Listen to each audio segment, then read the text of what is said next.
यह बीजक ज्ञान कबीर गुरु का बंधन साने वाला है। सब जीवों के हित मार्ग को स्पष्ट बताने वाला है। सब जीव सदा से भूले ही विषयों में रमते आए हैं। उस रमते राम के बंधन को कहीं विविध रमैनी टाला है। यह बीजक ज्ञान कबीर गुरु का बंधन साने वाला है। खानी बानी के शब्द जाल में जीव सभी उलझाए हैं। कहीं शब्द सैनयति अनुभव से सब बंधन काट निकाला है। यह बीजक ज्ञान कबीर गुरु का बंधन साने वाला है। विद्वानों के वाणी मद को हर ज्ञान 34 से लिन्हा।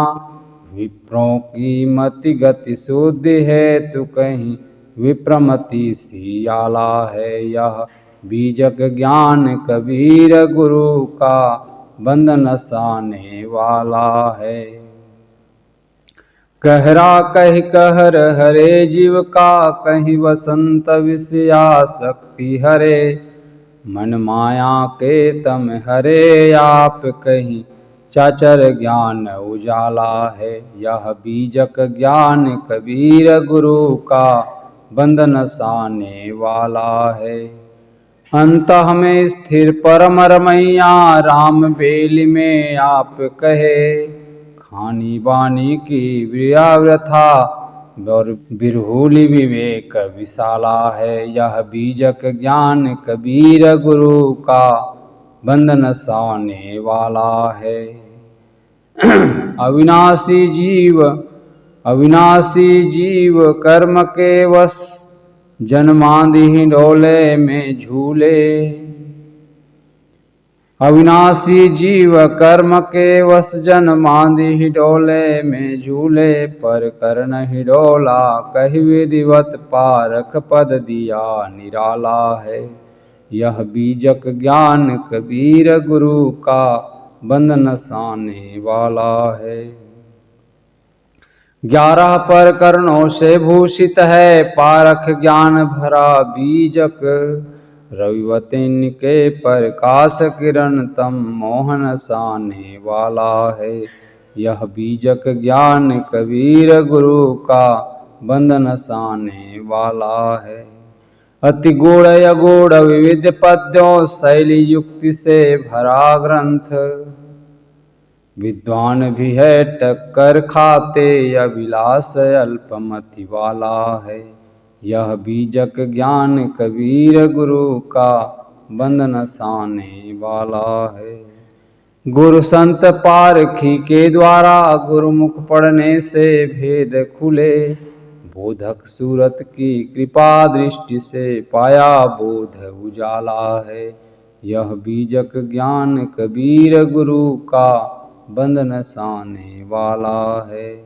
सब जीवों के हित मार्ग को स्पष्ट बताने वाला है। बोलिए सद्गुरुदेव की जय। सद्गुरु कबीर साहब का मौलिक ग्रंथ बीजक रमैनी 74। तहिया होते गुप्त स्थूल न काया ना ताके शोक ताकी पैमाया। कमल पत्र तरंग एक माही संग ही रहे लिप्त पैनाही। आस ओस अंडमा रही अगणित अंडन कोई कही। निराधार आधार ले जानी राम नाम ले उजरी बानी। धर्म कहे सब पानी अही जाति के मन पानी अही। ढोर पतंग सरे घर यारा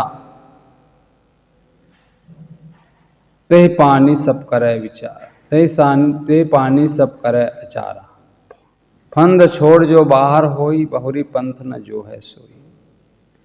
भरम क बांधा यह जग कोई न करे विचार, एक हरि की भक्ति जाने बिना भव बूढ़ी मुआ संसार। सदगुरु कबीर साहब कहते हैं, तैया होते गुप्त स्थूल न काया, ना ताके शोक ताकि पैमाया। तहिया होते गुप्त स्थूल न काया, माता के गर्भ में जीव जो है गुप्त रूप में उपस्थित होता है, गुप्त रूप में रहता है। जीव उस समय ना ताके शोक ताकि पैमाया, उस समय न तो शोक रहता है, न वह शोकित मोहित होता है, उससे वह जो रहित रहता है, क्योंकि उसके साथ इंद्रिय रूपी साधन नहीं होती है, लेकिन उनके साथ वासना जो है अवश्य रहती है। सदगुरु कहते हैं, जीव जब माता के गर्भ में प्रवेश करता है, गर्भवास में सबके शरीरों की जो रचना होती है वो रजवीर्य के द्वारा होता है, और सबका शरीर एक समान बनता है।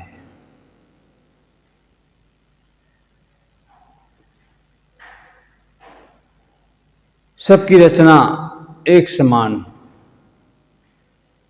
इसमें जो है मौलिक एकता है, क्योंकि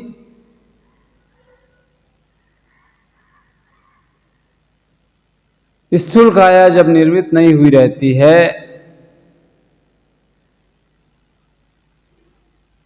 जीव नर के वीर्य में मिल करके, नर नारी के संभोग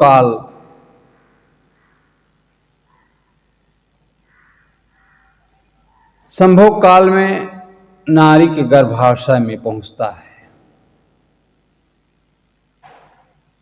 वीर्य, रजवीर्य। वहां बूंद से क्रमशः जो है पिंड बनता है, और जीव गर्भवास में सुषुप्त रूप में रहता है, ना ताके शोक ताकि पैमाया। वहां कोई शोक मोह नहीं होता है, लेकिन माया रहती है, साथ में वासना रहती है। शोक मोह का कारण साथ में रहते हुए भी शोक मोह नहीं होता है, निर्लिप्त रहता है। जिस प्रकार से कमल जल में रहता है, बहुत सटीक उदाहरण साहब कहते हैं, सभी जीव जब देह धारण करता है तो जो है वहां पर किसी प्रकार का शोक मोह नहीं होता। सभी जीवों का स्वरूप जो है एक समान है, शुद्ध है। वह जो है कर्म के चक्कर में पड़े हुए भी सभी जीव माया में समान रूप से बंधे हुए हैं।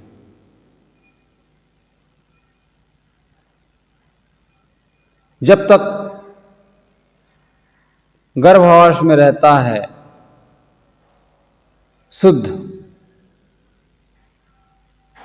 न शोक है न मोह है, केवल बीज रूप में वासना है, सुसुप्ति रूप में पड़ा रहता है।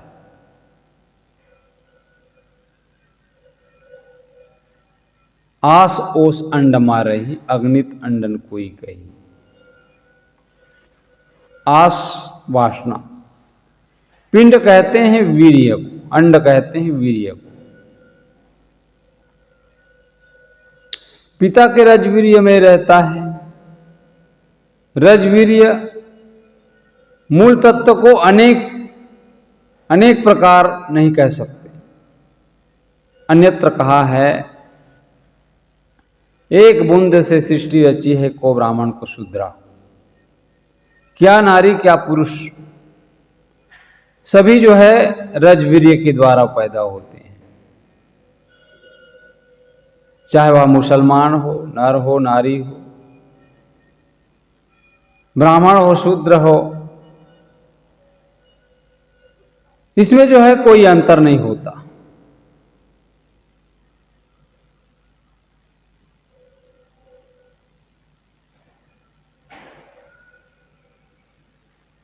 अंतर होता भी होगा तो शारीरिक बनावट, कोई गोरा हो जाता है, कोई काला हो जाता है। और ये जाति, ये तो कल्पित है। रजवीर्य सबके समान, चाहे हिंदू हो, मुसलमान हो, सिख हो, ईसाई हो, सबका एक समान। इन्हीं से सबके शरीर का निर्माण होता है, रजवीर्य के द्वारा। और सभी लोग एक ही दरवाजे से पैदा होते हैं, पैदाइश सबकी एक।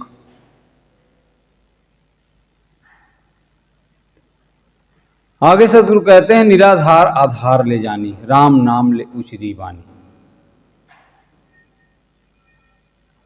चेतन जीव जो है स्वतंत्र होने से निराधार है, अदृश्य। जब तक देह धारण कर प्रकट होता है, जब वह धारण करता है और प्रकट हो जाता है, तब देह का आधार सबको जानने में आता है कि मैं चेतन हूं। तब मुझे यह अनुभव होता है। अनुभव कब होता है? जब हम दूसरे देहधारी को देखते हैं, दूसरे देहधारी को खड़ा होते हुए हम पाते हैं,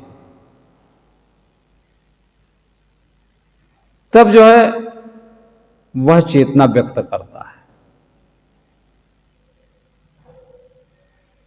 तब वह अनुमान करता है। सार कथन यह है, निराधार आधार ले जानी। निराधार को आधार लेकर ही जाना जा सकता है। राम नाम ले उचरी बानी। हम निराधार को आधार लेकर ही जानते हैं।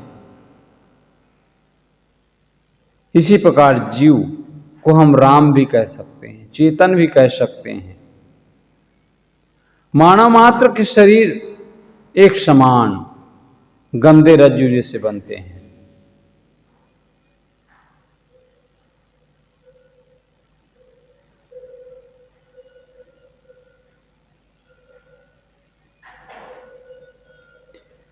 गंदे रजवीर्य से बनते हैं। निर्मल जीव निवास करते हैं और जिन्हें हम राम भी कह सकते हैं। इनमें छोटा बड़ा कौन,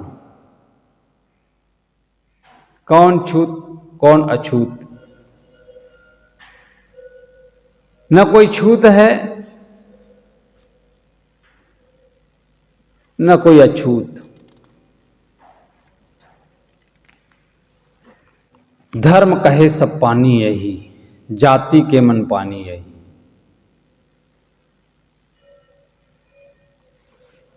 सारा धर्म पानी में है।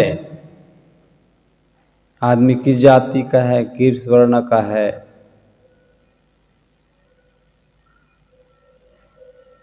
वर्ण और जाति के हाथ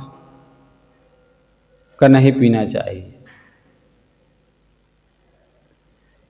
हिंदू है कि मुसलमान है,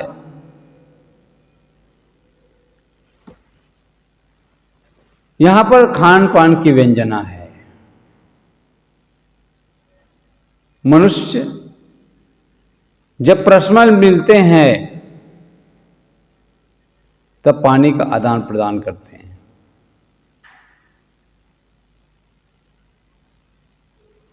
किसका पानी चलता है, किसका नहीं चलता, जाति के मन पानी यही। यहां जातिवाद विचार, सबके मन में पानी का भ्रम समाया हुआ है। स्वर्णों में कुम्हार धोबी, आदि का पानी नहीं चलता तो कुम्हार धोबी आदि में चमारों ब्राह्मणों को दोष देना बेकार है। सदगुरु कहते हैं जाति के मन पानी है। सभी जातिवादी भावनाओं में पानी का भ्रम, छुआछूत का भ्रम समाया हुआ है। केवल ब्राह्मण नहीं, भारत में इस विषय पर सभी लोगों का यही हाल है।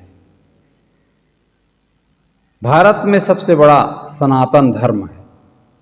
हम अमुक अमुक जाति के हाथों का पानी नहीं पीते। छुआ पानी, हाथ का छुआ नहीं पीते।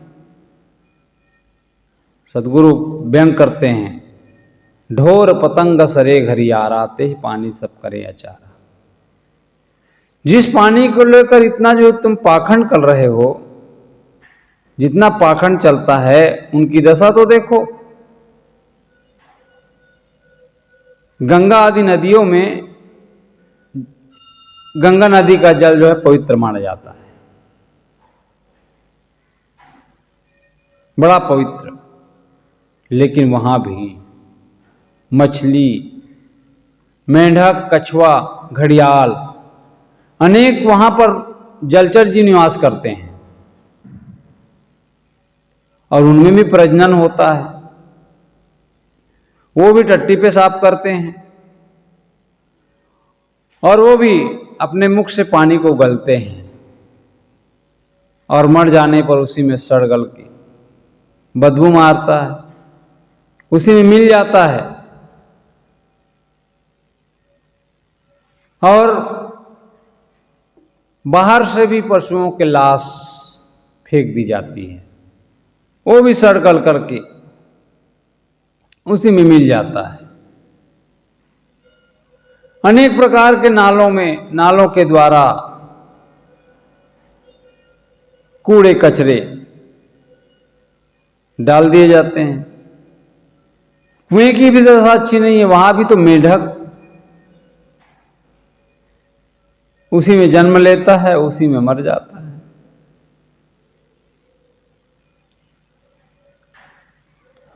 तो जिसमें छक्कर पानी आता है, इसने सारे दोष, प्रकाश और वायु पानी को शुद्ध करते रहते हैं।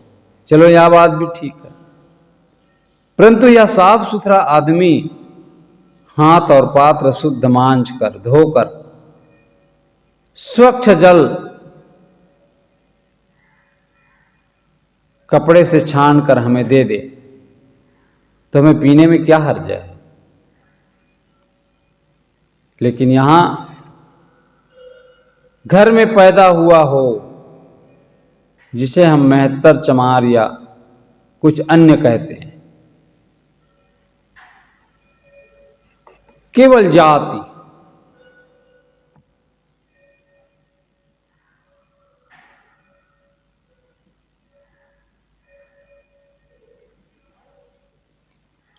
सदगुरु कहते हैं आगे, फंद छोड़ जो बाहर हुई, बाहुरी फंद न जो है कोई।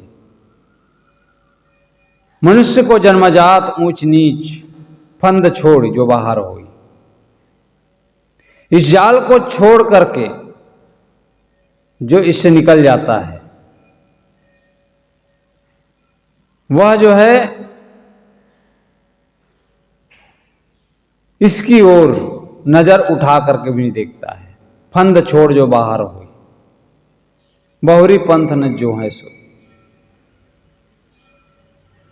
वही जो है बेलांग हो सकता है, जो इसको छोड़ देता है। जाति पाति, कौन बड़ा कौन छोटा, मनुष्य सब समान है। आज केवल ब्राह्मणवाद नहीं है, क्षत्रियवाद, गुप्तावाद, नाना प्रकार के वाद चल रहा है। साहूवाद, जाटवाद, मुराववाद, एक वाद के भीतर कई वाद हैं। वैमनस्य, समाज को इन्हीं के द्वारा जो है तोड़ने का प्रयास किया जाता है, किया जा रहा है। छुआछूत, जातिवाद, यही तो समाज को तोड़ रहा है। मनुष्य केवल शुद्ध मानव है, और मानव बनने के लिए सद्गुरु कबीर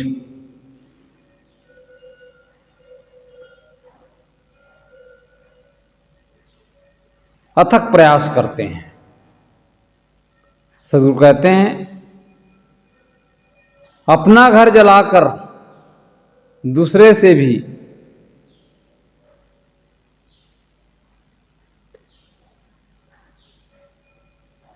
कहा था, यदि मेरे साथ चलना है तो अपना घर जला करके आओ।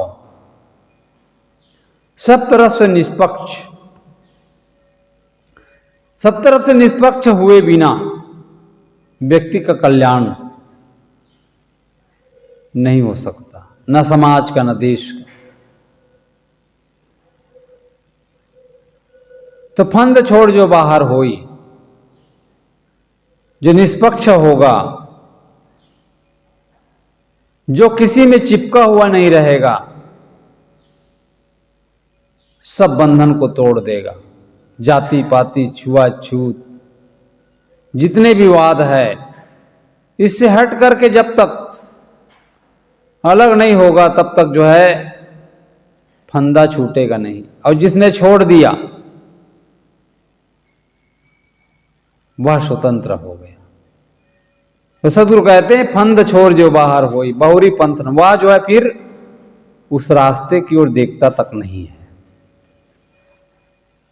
सबसे बड़ा जाल समाज का टूटन इसी से है। सद्गुरु कबीर आगे कहते हैं, भरम का बांधा ई जग, यही विधि आवे जाए। भरम का बांधा यह जग कोई न करे विचार। यह जो भरम का बांधा है, इस बांधा में संसार के सारे लोग बंधे हुए हैं। भ्रम तो तभी टूट सकता है जब आदमी विचार करेगा, लेकिन कोई आदमी विचार करने के लिए तैयार ही नहीं है। आदमी स्वच्छ है यदि, लेकिन स्वच्छता से पानी लाया है तो उसको पीने में क्या हर्ज है। यहां लोग विचार नहीं करते। पानी वाला आदमी अमुक जाति का है,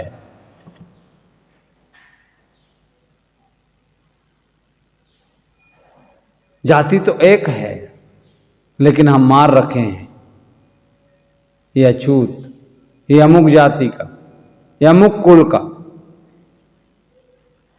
झूठी ये भ्रम है, ये जाति ही भ्रम है।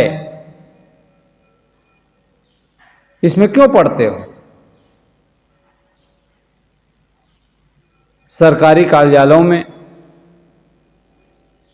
प्रतिष्ठानों में, संस्थाओं में, विद्यालयों में अधिकारी बैठे हैं। यदि वे वर्मा है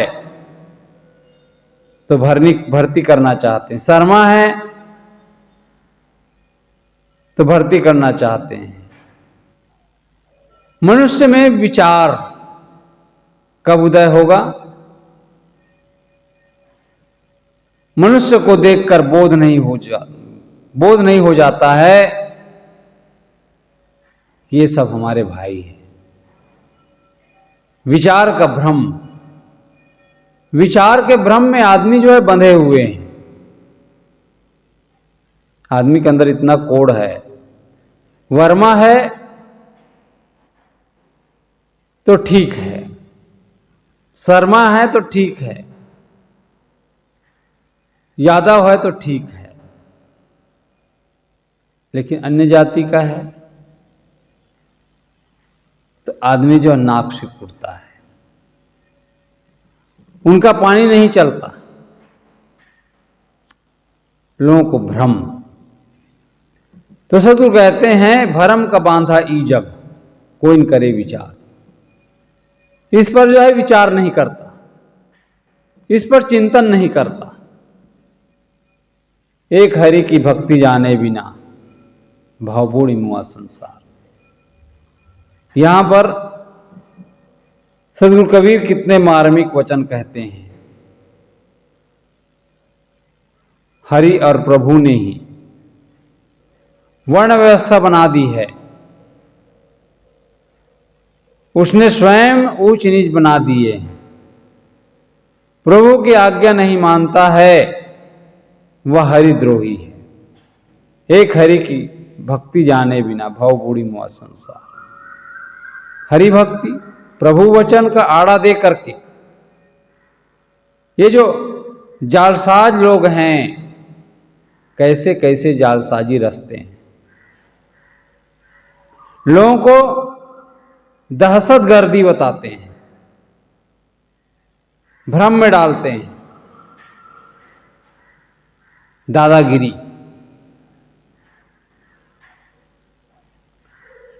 हरि भक्ति प्रभु वचन का आड़ा देकर जालसाजी रचते हैं, और वही तरीका है आदमी को लूटने का। जब तक भ्रम में नहीं फंसाएगा तब तक उसको मिलेगा कहां से? तो मनुष्यों का मन हीन गंती, हीन भावना से ग्रसित बनाने का जो कुचक्र है,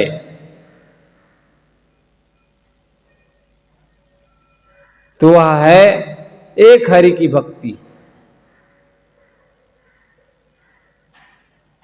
तो हरिद्रोही क्या है? हरिद्रोह मनुष्य से अलग हरि कहां है? जिसने हमें आज्ञा दी, सारे ग्रंथ सारे नियम मनुष्य के बनाए हुए, अंत में मनुष्य के कल्याण के लिए मानवता ही उचित होता है।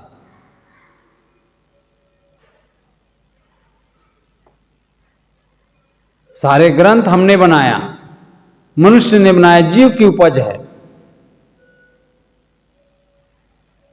और एक हरि भी की भक्ति जाने बिना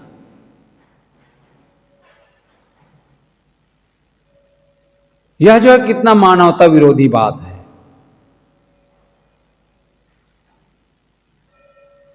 तृणवत त्याग देना चाहिए। ग्रंथ में लिखा हो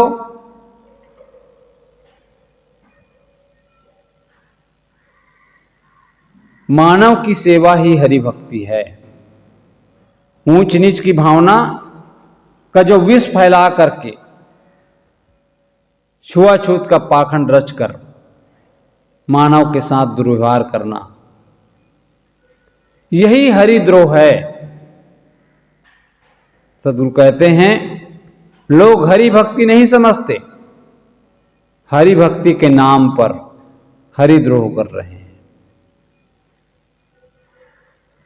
सबसे बड़ा सेवा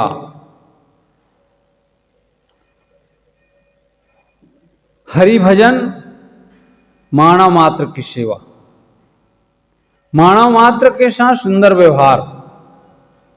न कोई छूत है न कोई अछूत है। ये जाति और वर्ण ये बहुत बड़ा कोड़ है, बहुत बड़ा रोग है।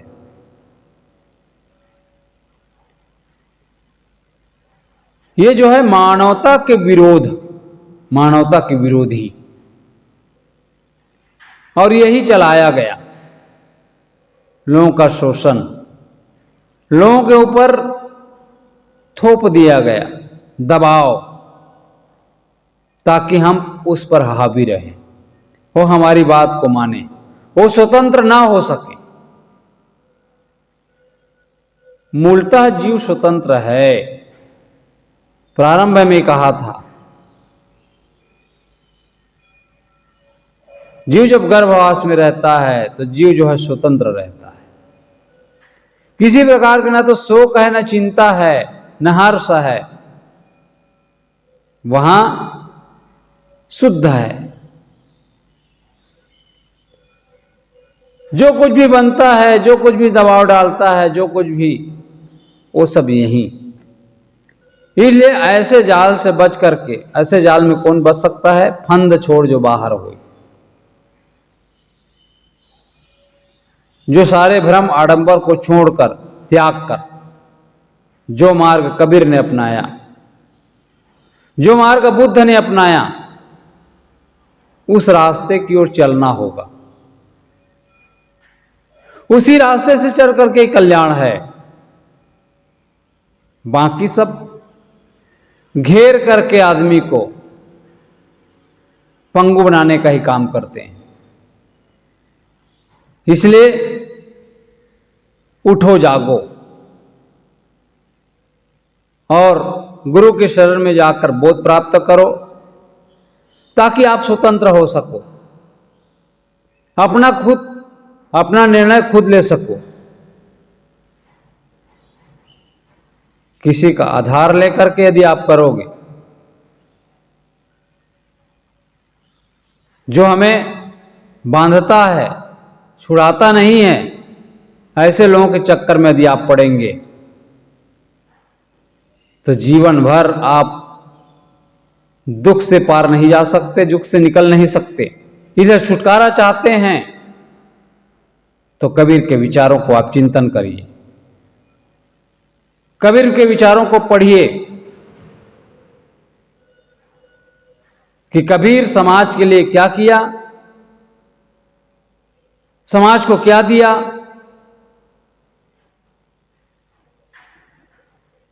यह जो आप जो है बीजक पढ़ करके जान सकते हैं। बीजक वह ग्रंथ है जो आदमी को निर्भ्रांत करता है, जाति पाति से ऊपर उठाता है, कल्याण की ओर आगे बढ़ाता है। तो इसको समझिए, जानिए और कल्याण के मार्ग में आप डट जाइए। तो सद्गुरु कबीर साहब कहते हैं, तहिया होते गुप्त स्थूल न काया। यहां पर मानवता की बात करते हैं। मूलतः मानव एक समान है, उनकी पैदाइश एक है, और ये सारे भ्रम हैं, आडंबर है, जालसाजियां है। इसमें हम ना पड़ें, इससे हम बेदाग निकल जाएं। ये भेदभाव, ये भ्रमजन्य है, यही हमें दुखों में डालता है, दुखों में फंसाता है। लेकिन आज भी लोग गुलामी ही पसंद करते हैं। बस भ्रम फैला दिया, कह दिया गया एक लोटा जल सारे समस्या का हल। इस पर विचार तो करिए, इस पर चिंतन तो करिए, मनन तो करिए आप।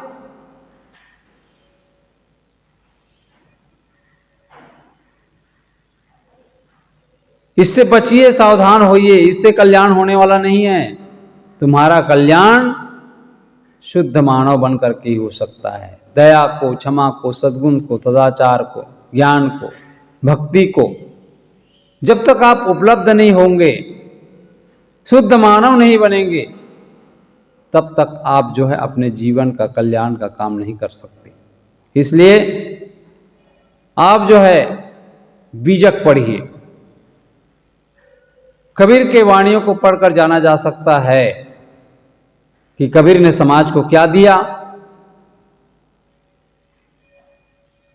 इसलिए यदि आप स्वतंत्र होना चाहते हैं, जीवन का कल्याण का काम करना चाहते हैं, तो जो है विचारों को चिंतन करिए, मनन करिए, तभी आप जो है मुक्त हो सकते हैं, स्वतंत्र हो सकते हैं, आजाद हो सकते हैं, स्वच्छंद जीवन का कल्याण के बारे में सोच सकते हैं। बोलिए सदगुरुदेव की जय। साहेब बंदगी साहेब।